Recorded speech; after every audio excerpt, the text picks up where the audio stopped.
নজর রাখবো পরবর্তী সংবাদে।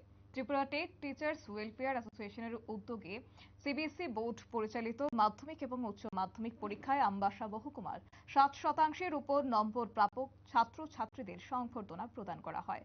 রবিবার ছুটির দিন অ্যাসোসিয়েশনের উদ্যোগে কুলাই কলোনি উচ্চ বিদ্যালয়ে আয়োজন করা হয় এই সংবর্ধনা অনুষ্ঠানটি।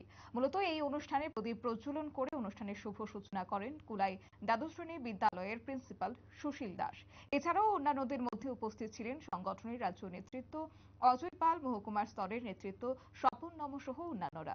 এদিন সিবিএসই পরিচালিত মাধ্যমিক পরীক্ষায় যারা 60% উপর নম্বর পেয়েছে তাদের মধ্যে 102 জন ছাত্রছাত্রী এবং উচ্চ মাধ্যমিক পরীক্ষায় 60% উপর 36 জন ছাত্রছাত্রীকে সংবর্ধনা জানানো হয়। এক সাক্ষাৎকারে ত্রিপুরা টিচার্স ওয়েলফেয়ার অ্যাসোসিয়েশনের রাজ্যস্তরীয় নেতৃত্ব অজয় পাল জানান, ওনারা প্রত্যেক বছর বোর্ড পরীক্ষার ফলাফল ঘোষণার পর কৃতী ছাত্রছাত্রীদের উৎসাহিত করার লক্ষ্যে এই ধরনের কর্মসূচি করে থাকেন।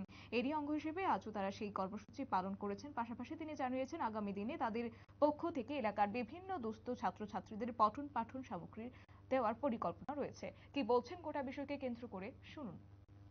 আপনারা সবাই জানেন বিগত বছরগুলিতেও এরকম ভাবে ধলাই জেলা সহ অন্যান্য জেলায় আমরা যারা মাধ্যমিক উচ্চ মাধ্যমিক পরীক্ষায় সেন্ট্রাল বোর্ড হোক আর ত্রিপুরা বোর্ড হোক সেখানে যারা কৃতিত্বের সঙ্গে উত্তীর্ণ হন তাদেরকে আমরা উৎসাহিত করার জন্য একটি অনুষ্ঠান করি মেধাবৃত্তি।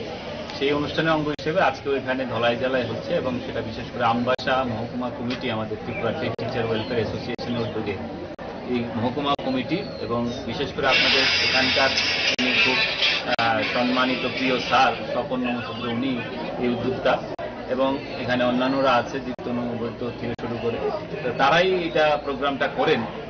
বিগত বছরও করেছেন, এবারও করছেন এবং এর মধ্যে আপনারা কিছুদিনের মধ্যে দেখবেন যারা দুস্থ ছেলে মেয়ে এই অঞ্চলে আছে নিশ্চয়ই ধলাই জেলাকে আমরা এসপিরেশনাল ডিস্ট্রিক্ট হিসাবে দেখি। ওই জেলার অনেক গরিব মেধাবী ছেলে মেয়েদের আমরা পাঠ্যপুস্তক তাদের হাতে তুলে দেবো। এর মধ্যেই এরকম সামাজিক বিভিন্ন কর্মকাণ্ডের সঙ্গে আমাদের এই শিক্ষক সংগঠন জড়িত। আমরা এইভাবেই সারা বছর বিভিন্ন কর্মসূচির মাধ্যমে পালন করি। আজ যাদেরকে আপনারা মেধাবৃত্তি বা পুরস্কৃত করবেন তাদের উদ্দেশ্যে কি বলবেন? আপনারা শুনলেন তাদের বক্তব্য এবং তিনি বলেন আজ যারা কৃতি সম্মান পেয়েছেন বা অর্জন করেছেন তারা যেন আগামী দিনে দেশ এবং রাজ্য এবং পাশাপাশি সমাজের উন্নয়নে এগিয়ে আসে এবং সুনামের সাথে প্রতিষ্ঠিত হতে পারে সেই লক্ষ্যে আজকের এই সংবর্ধনা অনুষ্ঠান। নিয়ে নিচ্ছে ছোট একটি বিজ্ঞাপন বিরতি, সঙ্গে থাকুন।